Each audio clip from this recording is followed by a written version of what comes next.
Big bang என்பது இந்த universe எவ்வாறு ஆரம்பமானது என்பது தொடர்பான சயின்ஸில் காணப்படும் மிக அடிப்படை தியரி ஒன்று. இந்த யூனிவர்ஸில் நாம் இப்பொழுது காணும் அனைத்து பொருட்களும் எவ்வாறு தோன்றின, எவ்வாறு இப்பொழுது இருக்கும் அந்த நிலையை அடைந்தன என்ற கேள்விக்கான ஒரு சாதாரண விடையை அளிக்க முயலும் தியரி தான் இந்த பிக் பேங் தியரி. இந்த பிக் பேங் தியரி 1927 ஜோர்ஜ் லெமெட்ரே என்ற சயின்டிஸ்டினால் முதலில் ப்ரொபோஸ் பண்ணப்பட்டது. இப்பொழுது இந்த பிக் பேங் தியரி தான் இந்த யூனிவர்ஸ் எவ்வாறு தொடங்கியது என்பதற்கான ஒரு ஏற்றுக்கொள்ளப்பட்ட தியரியாக உள்ளது. அத்துடன் இந்த பிக் பேங்கிற்கு எதிரான தியரிகளும் காணப்படுகின்றன. பிறகு அது தொடர்பாக பார்ப்போம். முதலில் இந்த பிக் பேங்கின் ஊடாக இந்த யூனிவர்ஸின் தோற்றம் மற்றும் இந்த யூனிவர்ஸ் இப்பொழுது அடைந்துள்ள நிலை எவ்வாறு விளக்கமளிக்கப்படுகின்றது என்று பார்ப்போம். முதலில் இந்த ஆரம்பத்தில், அதாவது சுமார் 13.7 பில்லியன் ஆண்டுகளுக்கு முன்னர் மிகவும் அடர்த்தியாக, அதாவது இந்த யூனிவர்ஸில் இப்பொழுது என்ன பொருட்கள் இருக்கின்றனவோ அவை அனைத்தையும் ஒருங்கே கொண்ட மிக அடர்த்தியானதும் மற்றும் மிகவும் வெப்பமானதும், சுமார் 5 பில்லியன் பாகை செல்சியஸினை விட மிகவும் அடர்த்தியானதுமான ஒரு சிங்குலாரிட்டி என்று கூறப்படும் ஒரு பருப்பொருள் காணப்பட்டது. இது மிகவும் அடர்த்தி என்பதனால் அளவில் மிகவும் சிறியது, ஆனால் மிகவும் அடர்த்தியானது என்பதன் அர்த்தம் மிக சிறிய ஒரு அளவில் மிகப்பெரிய பருப்பொருட்களையும் மிகப்பெரிய சக்தியையும் அது தன்னுள் உள்ளடக்கியுள்ளது என்பது. அவ்வாறான பருப்பு மற்றும் மிகப்பெரிய ஹொட்டாக வெப்பமாக காணப்பட்டது. இந்த பருப்பொருள் என்ன செய்தது என்றால், சுமார் 13.7 பில்லியன் ஆண்டுகள் ஆகும் போது படிப்படியாக அந்த அடர்த்தி தன்மையை, அதன் கண்ட்ரோலை இழந்தது. கண்ட்ரோலை இழந்தால் என்ன நடக்கும்? படிப்படியாக அது அடர்த்தியாக, அது அவ்வளவு காலம் கட்டி பாதுகாத்த அந்த அணுக்கள், அதாவது அணுக்கள் அல்ல, ஆரம்பத்தில் காணப்பட்டவை பிளாஸ்மா என்ற நிலையில் காணப்பட்ட சப் அட்டாமிக் பார்ட்டிகல் என கூறப்படுவது ஒன்றும் அல்ல, அணுக்களில் காணப்படும் அணுத்துகள்களாகும். இந்த அணுத்துகள்கள் வெளியேறின. அந்த டென்ஸான பொருளிலிருந்து, அந்த ஹொட்டான பொருளிலிருந்து அது தனது கண்ட்ரோலினை இழந்ததனால் இந்த சப் அட்டாமிக் பார்ட்டிகல் வெளியேறி அவை ஒன்றிணைந்தால் என்ன நடக்கும்? அணுக்கள் பிறக்கும். முதலில் நாம் கூறினோம் மிக சொல்ல முடியாத ஒரு வெப்பநிலை காணப்பட்டது என்று. அந்த வெப்பநிலை காரணமாக அணுக்கள் கூட அணுக்களாக இருக்க முடியாது, அணுத்துகள்கள் பிரிந்து சப் அட்டாமிக் நிலையில் தான் இருக்கும். ஆகவே ஆரம்பத்தில் காணப்பட்டது சப் அட்டாமிக் பார்ட்டிகல் தான். அந்த பார்ட்டிகல் இப்பொழுது அந்த டென்ஸான பொருள் தனது கட்டுப்பாட்டை இழந்ததனால் வெளியேறி அவை இணைந்து அணுக்களை உருவாக்கின. முதலாவது உருவான அணு ஹைட்ரஜன் அணு தான். ஏனென்றால் ஹைட்ரஜன் அணு மிகவும் சிம்பிளானது. ஹைட்ரஜன் அணுவில் ஒரு கருவும் அந்த கருவை சுற்றி ஒரே ஒரு எலக்ட்ரானும் தான் உண்டு. அணுக்கருவில் இருப்பது நியூட்ரான், புரோட்டான். இந்த நியூட்ரான் புரோட்டானினை கொண்ட ஒரே கருவும் ஒரே எலக்ட்ரானும் ஒன்றிணைந்தால் அது ஹைட்ரஜன் அணுவாக மாறும். ஆகவே இவை இந்த சப் அட்டாமிக் பார்ட்டிகல் இந்த முறையில் ஒன்றிணைந்து முதலில் ஹைட்ரஜன் அணுக்களை தோற்றுவித்தன. இதனால் தான் இப்பொழுதும் இந்த பிரபஞ்சத்தில் நிறைய, சுமார் 90% அளவில் ஹைட்ரஜன் அணுக்கள் உண்டு. அதற்கு இரண்டாவது சிம்பிளான அணுதான் ஹீலியம் அணு. ஆகவே இரண்டாவதாக ஹீலியம் அணுக்கள் தோற்றுவிக்கப்பட்டன. இதனால் தான் இந்த முழு பிரபஞ்சத்திலும் நாம் ஹைட்ரஜன் அடுத்தது ஹீலியம் அணுக்களை அதிக அளவில் காண்கிறோம். அதன் பிறகே ஏனைய அணுக்கள் தோற்றுவிக்கப்பட்டன. இவ்வாறு தோற்றுவிக்கப்பட்ட அணுக்கள் இப்பொழுது ஒன்றிணைய தொடங்கின. அணுக்கள் மொலக்யூல்ஸ் என்ற நிலையில் ஒன்றிணைந்து மிகப்பெரிய மொலக்யூலர் கிளவுட்ஸ் எனப்படும் கேஸ் மற்றும் டஸ்ட் கொண்ட மேகங்களை உருவாக்கின, மேகமூட்டங்களை. இது மேகமூட்டங்கள் என்று நாம் கூறிய போதும் மிகப்பெரிய ஒன்றாகும். பல ஒளியாண்டுகள் நீளமான ஒரு மொலக்யூலர் கிளவுட்ஸ் கொண்ட மேகமூட்டங்களாக உருவாகின. அந்த மேகமூட்டங்களில் இருந்து தான் நாம் அறிவோம் ஸ்டார்கள், நட்சத்திரங்கள் பிறக்கும் என்று. ஆகவே பிறகு அந்த மேகமூட்டங்களில் இருந்து நட்சத்திரங்கள் தோன்றின.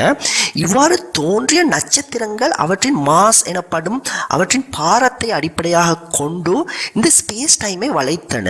அதனால் கிராவிட்டி உருவானது. நட்சத்திரங்களுக்கு இடையிலான ஈர்ப்பு விசை உருவானதன் காரணமாக நட்சத்திரங்கள் ஒரு மிகப்பெரிய குழுவாக இணைந்தன, மிகப்பெரிய நட்சத்திர திரள்களாக இணைந்தன. அவ்வாறு இணைந்த நட்சத்திர திரள்கள் தான் கேலக்சிகளை ஃபார்ம் பண்ணின. இதுதான் சுருக்கமான வரலாறு. இந்த அனைத்து நிகழ்வுகளும் பிக் பேங் ஆரம்பித்து சுமார் 380,000 ஆண்டுகளுக்குள் நடந்து முடிந்து விட்டன. சுமார் 380,000 ஆண்டுகள் என்பது இந்த பிரபஞ்சத்தின் டைம் ஸ்கேலை எடுத்துக்கொண்டால் மிகவும் சொற்பமான ஆண்டுகளாகும். சுமார் ஒரு நாள் அல்லது ஒரு மணித்தியாலத்திற்கு மட்டுமே சமனான ஒரு பீரியட். அந்த குறுகிய காலத்திலேயே இந்த முதல் நட்சத்திரம், முதல் கேலக்சி என்பவை ஃபார்ம் ஆகி முடிந்துவிட்டன. அதனால் பிரபஞ்சத்தின் முதலாவது லைட் உற்பத்தியானது. லைட் எங்கிருந்து வரும்? நட்சத்திரங்களில் இருந்தும் கேலக்சிகளில் இருந்தும். ஆரம்பத்தில் லைட் இருக்கவில்லை, இருளாக இருந்தது. பிறகு நட்சத்திரங்களும் கேலக்சிகளும் உருவானதனால் ஆரம்பத்தில் முதலாவது லைட் தோன்றியது. ஆகவே இது உண்மையில் இவ்வாறு தான் பிரபஞ்சத்தின் தோற்றம் ஆரம்பித்தது என்பதற்கான 2 எவிடன்ஸ் கண்டுபிடிக்கப்பட்டது. பிறகு இதனால் தான் இந்த பிக் பேங் தியரி 1970களில் ஒரு வைட்லி அக்செப்டட் தியரியாக ஏற்றுக்கொள்ளப்பட்டது. இந்த 2 மேஜர் ரீசன்ஸும் காரணங்களும் என்ன என்று பார்ப்போம். முதலாவது காஸ்மிக் மைக்ரோவேவ் பேக்ரவுண்ட் எனப்படும் 1964இல் கண்டுபிடிக்கப்பட்ட கண்டுபிடிப்பு. இது என்னவென்றால், காஸ்மிக் மைக்ரோவேவ் பேக்ரவுண்ட் என்பது பிரபஞ்சத்தில் ஆரம்பத்தில் உருவாகிய ஒளி. பிரபஞ்சத்தில் நாம் கூறினோம், பிரபஞ்சம் உருவாகி சுமார் 380,000 ஆண்டுகள் கழித்து முதல் ஒளி உருவானது என்று. இந்த முதல் ஒளி தான் காஸ்மிக் மைக்ரோவேவ் பேக்ரவுண்ட். இது மைக்ரோவேவ் வடிவில் தான் எமக்கு கிடைத்துள்ளது. காரணம், மைக்ரோவேவ் தான் அதிக தொலைவில் இருந்து ஒளி பிரயாணம் செய்து வரும்போது அது மைக்ரோவேவ் வடிவில் தான் கிடைக்கும். அதனால் தான் இது காஸ்மிக் மைக்ரோவேவ் பேக்ரவுண்ட் என்று அழைக்கப்படுகின்றது. இது ஒன்றுமல்ல, பிரபஞ்சத்தில் ஆரம்பத்தில் காணப்பட்ட, பிரபஞ்சத்தின் தோற்றத்துடன் ஆரம்பத்தில் காணப்பட்ட அந்த ஒளி நட்சத்திரங்களினதும் கேலக்சிகளினதும் ஒளியாகும். 1964இல் இது கண்டுபிடிக்கப்பட்டது. இதுதான் பிரபஞ்சத்தில் இதுவரை கண்டுபிடிக்கப்பட்ட மிக பழமையான ஒளி அல்லது மிக பழமையான ஒரு செயற்பாடு ஆக இருக்கின்றது. அதற்கு முன்னரேயே, இந்த 1964 இந்த கண்டுபிடிப்பு நிகழ்த்தப்பட முன்னரேயே எட்வின் ஹபலினால் ஒரு வரலாற்று முக்கியத்துவம் வாய்ந்த கண்டுபிடிப்பு நிகழ்த்தப்பட்டது. அதுதான் காஸ்மிக் எக்ஸ்பென்ஷன் அல்லது யூனிவர்ஸ் எக்ஸ்பென்ஷன் என்பது. யூனிவர்ஸ் எக்ஸ்பெண்ட் ஆகின்றது. இந்த யூனிவர்ஸில் உள்ள கேலக்சிகள் ஒன்றிலிருந்து ஒன்று தள்ளி போகின்றன, தூரமாகிக் கொண்டே இருக்கின்றன என்ற கண்டுபிடிப்பினை அவர் நிகழ்த்தினார் 1920களில். இந்த எட்வின் ஹபலின் இந்த யூனிவர்ஸ் எக்ஸ்பென்ஷன் தொடர்பான கண்டுபிடிப்பு எவ்வாறு இந்த பிக் பேங்கினை ப்ரூவ் பண்ணுகின்றது என்றால், இந்த பிக் பேங்கின் கருத்தின்படி ஒரு சிங்குலாரிட்டி என்ற ஒரு பொருளிலிருந்து, அடர்த்தியான பொருளிலிருந்து யூனிவர்ஸ் உருவானது. அவ்வாறானால் ஒரு சிங்கிள் பாயிண்டிலிருந்து யூனிவர்ஸ் உருவானால் அது படிப்படியாக விலகிக்கொண்டே செல்ல வேண்டும் அல்லவா? அது ஒன்றிலிருந்து ஒன்று விலகிக்கொண்டே செல்ல வேண்டும். அதுதான் இப்பொழுது நடைபெற்றுக் கொண்டிருக்கின்றது. உதாரணமாக, நாம் வாழும் எமது பூமி இந்த சோலார் சிஸ்டத்தில் உள்ளது. சோலார் சிஸ்டம் எமது மில்கிவே கேலக்சியில் உள்ளது. மில்கிவே கேலக்சிக்கு அருகில் காணப்படும் கேலக்சிகள் சுமார் நொடிக்கு 70 கிலோமீட்டர் என்ற அதிவேகத்தில் எமது மில்கிவே கேலக்சியை விட்டு விலகி கொண்டு செல்கின்றன, எக்ஸ்பெண்ட் ஆகி கொண்டு செல்கின்றன. அதி தொலைவில் காணப்படும் கேலக்சிகள் ஒளியின் வேகத்தில் விலகி கொண்டு எக்ஸ்பெண்ட் ஆகி கொண்டு செல்கின்றன. இந்த யூனிவர்ஸ் எக்ஸ்பென்ஷன் என்பது உண்மையில் கேலக்சிகள் விலகுவது அல்ல, கேலக்சிகளுக்கு இடையிலான அந்த ஸ்பேஸ் டைம் தான் பெரிதாகி கொண்டு செல்வது. இந்த கண்டுபிடிப்பு, அதாவது யூனிவர்ஸ் எக்ஸ்பெண்ட் ஆகின்றது என்ற கண்டுபிடிப்பு, சிங்கிள் பாயிண்டில் இருந்த யூனிவர்ஸ் மிகவும் அடர்த்தியாக காணப்பட்ட யூனிவர்ஸ் பெரிதாகி கொண்டே செல்ல வேண்டும் என்ற அந்த சாதாரண நிலையை உறுதிப்படுத்துகின்றது. ஆகவே காஸ்மிக் மைக்ரோவேவ் பேக்ரவுண்ட் மற்றும் யூனிவர்ஸ் எக்ஸ்பெண்ட் ஆகின்றது என்ற இந்த 2 கண்டுபிடிப்புகளும் பிக் பேங் நிகழ்ந்ததற்கான ப்ரூஃபினை தருகின்றன. இதனால் 1970களில் பிக் பேங் ஒரு வைட்லி அக்செப்டட் தியரியாக ஏற்றுக்கொள்ளப்பட்டிருந்தது. இன்னும் முக்கியமான ஒரு கருத்து, பிக் பேங் என்றால் பெருவெடிப்பு என்று தமிழில் கூறலாம். அதனால் இந்த யூனிவர்ஸில் காணப்பட்ட அனைத்து விடயங்களும் ஒன்று திரண்டு அடர்த்தியாக காணப்பட்ட அந்த சிங்கிள் பொருள் ஒரே அடியாக வெடித்து சிதறியது என்று அர்த்தம் அல்ல. ஒரே அடியாக யூனிவர்ஸ் வெடித்து உருவாகவில்லை. நாம் கூறியவாறு அந்த அடர்த்தியான பொருள் தனது கட்டுப்பாட்டை இழந்ததனால் படிப்படியாக சப் அட்டமிக் லெவல், அடுத்தது ஸ்டார் ஃபார்மேஷன், அடுத்தது கேலக்சி ஃபார்மேஷன், அதுக்கு பிறகு கேலக்சிகளுக்கு இடையிலான தூரம் அதிகரிப்பது, எக்ஸ்பெண்ட் ஆகுவது, இந்த ப்ராசஸின் ஊடாகத்தான் இந்த ஒப்சர்வபிள் யூனிவர்ஸ் இந்த நிலையை, இப்பொழுது இருக்கும் நிலையை அடைந்துள்ளது. இதுதான் பிக் பேங் என்பதை கவனித்துக் கொள்ள வேண்டும். என்ற போதிலும் இந்த பிக் பேங்கிற்கு எதிராக பிக் பேங் நிகழவில்லை, வேறு விதத்தில் தான் யூனிவர்ஸ் உருவானது என்ற கருத்துக்களும் முன்வைக்கப்படுகின்றது சில விஞ்ஞானிகளால். இவர்களின் வாதத்தின்படி முக்கியமான சில விடயங்களை சுட்டிக்காட்டுகின்றனர். பிக் பேங் நிகழவில்லை என்பதற்கு முதலாவது அவர்கள் சொல்லும் ஆதாரம், டார்க் மேட்டரும் டார்க் எனர்ஜியும் ஆகும்.